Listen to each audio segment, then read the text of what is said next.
Hello viewers, আশা করি সকলে ভালো আছেন। আমার যে সকল দর্শক বন্ধুরা প্রায়শই আমাকে কমেন্ট করে বলতে থাকেন যে দিদিভাই কিছু হেলদি রেসিপি শেয়ার করুন, তাদের জন্যে আজকে আমি বানিয়ে দেখাবো বিভিন্ন প্রকার ডাল দিয়ে সম্পূর্ণ নিরামিষ পদ্ধতিতে একটি পুষ্টিকর খিচুড়ির রেসিপি।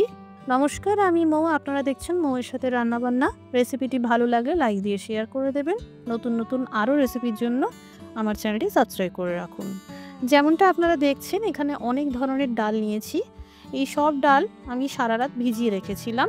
ছোলার ডাল 1/4 কাপ আছে, মুগ ডাল 1/4 কাপ আছে, অড়হর ডাল 1/4 কাপ আছে, আর মটর ডাল 1/4 কাপ মতন আছে।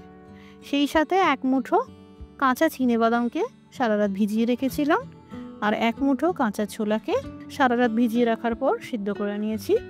এখানে এই 4টি ডালকে টোটাল করলে 1 কাপ হয়, সুতরাং সমপরিমাণে আমি 1 কাপ গোবিন্দভোগ আতপ চাল নিয়েছি। এই চাল ভালো করে ধুয়ে নেব।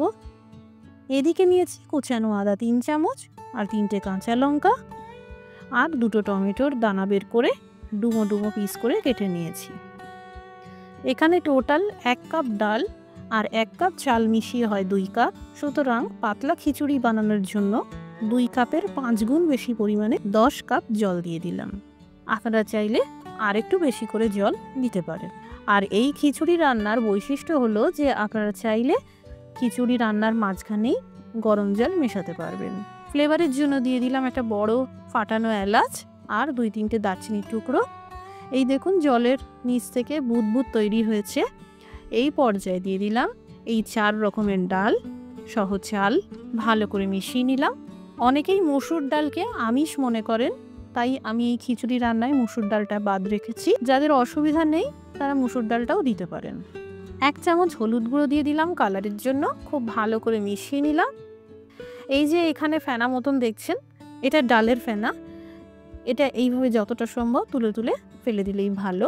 এবার জোর আঁচে প্রথমে 5 মিনিট ফোটাতে হবে, তারপর আঁচটা কমিয়ে দিয়ে ফোটাতে হবে আরও 5 মিনিট। টোটাল 10 মিনিট পর চাল আর ডাল প্রায় 80% সিদ্ধ হয়ে এসেছে। এই পর্যায়ে লবণ মিশিয়ে দেব। যদি প্রথমেই লবণটা দিতাম তাহলে এতটা ঘন হতে হতে লবণ স্বাদে অনেকটাই বেড়ে যেত, তাই এই পর্যায়ে লবণ মেশাবেন। এতে খিচুড়িতে লবণের মাত্রা সঠিক থাকবে।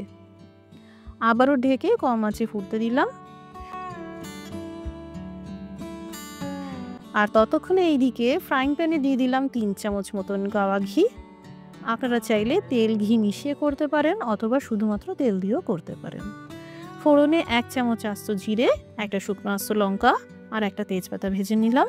এবার এই সিদ্ধ ছোলা আর ভেজানো কাঁচা বাদাম, সেই সাথে 1 চামচ কুচানো আদা দিয়ে ভেজে নিতে থাকবো। অনেকেই হয়তো ভাববেন খিচুড়িতে ছোলা তো দেয় না, তবে এই খিচুড়ি বানাতে সিদ্ধ ছোলা দেবেন। এতে পুষ্টিগুণ আরও বেড়ে যায় আর খেতেও বেশ ভালো লাগে, একদম নতুনত্ব লাগবে। দিয়ে দিলাম কুচানো টমেটো আর কাঁচা লঙ্কা, দিয়ে দিলাম সামান্য লবণ আর সামান্য করে কাশ্মীরি লঙ্কার গুঁড়ো। ক্রমশ ভাজতে থাকবো। এবার দিয়ে দিলাম 1 চামচ জিরের গুঁড়ো, 1 চামচ ধনের গুঁড়ো। সামান্য জল দিয়ে এই গুঁড়ো মশলা ভালো করে কষিয়ে নিলাম।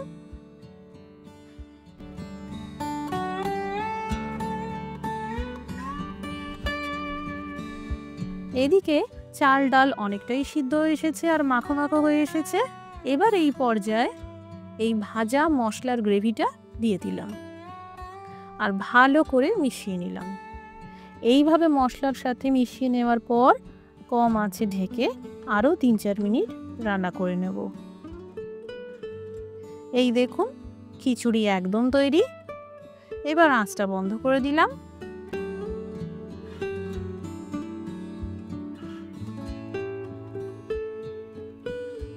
সবশেষে দিয়ে দিলাম 2 চা চামচ চিনি আর 1 চা চামচ গরম মশলার গুঁড়ো। খিচুড়িটা যেহেতু আগাগোড়াই ঘিতেই রান্না করা হয়েছে, তাই আমি আলাদা করে আর ঘি দিলাম না। যারা তেল দিয়ে খিচুড়িটা বানাবেন অবশ্যই সবশেষে 1 চামচ কি 2 চামচ ঘি মিশিয়ে দেবেন, খেতে আরও ভালো লাগবে। তৈরি হয়ে গেল বিভিন্ন রকমের ডাল দিয়ে পুষ্টিকর খিচুড়ির রেসিপি, খুবই সহজ পদ্ধতিতে। যারা হেলদি রান্না খেতে ভালোবাসেন অবশ্যই বাড়িতে এটা বানাবেন। যে কোনো ধরনের ভাজা দিয়ে এই খিচুড়ি খেতে ভালো লাগবে। বাড়িতে বানালে কমেন্ট করে জানাতে পারেন কেমন তৈরি হলো। রেসিপিটি দেখার জন্য অসংখ্য ধন্যবাদ। সবাই ভালো থাকুন, সুস্থ থাকুন।